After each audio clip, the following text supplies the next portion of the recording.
কারো মৃত্যুর যন্ত্রণা যখন শুরু হয়, যদি সে বিগত 900 বৎসর পৃথিবীতে হায়াত পেয়ে থাকে আর 900 বছর আল্লাহর নাফরমানি করে থাকে, কিন্তু 900 বছরে কোনোদিন 1 সেকেন্ডের জন্য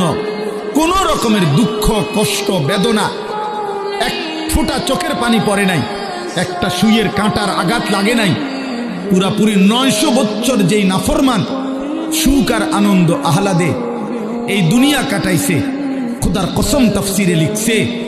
মৃত্যু যন্ত্রণার প্রথম সেকেন্ডে, 1 সেকেন্ডে আজরাইল জান কবজের আগ মুহূর্তে, মৃত্যু যন্ত্রণার প্রথম মুহূর্তেই 900 বৎসরের সুখ আর আনন্দ নাফরমান ভুলে যাবে, ভুলে যাবে,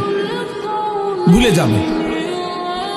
পরবর্তী সেকেন্ড যদি তাকে জিজ্ঞেস করা হয়, হে আল্লাহর বান্দা, বিগত দুনিয়াটা তো তুমি খুব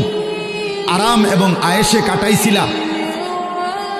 খোদার কসম তখন ওই নাফরমান বলবে, মাওলা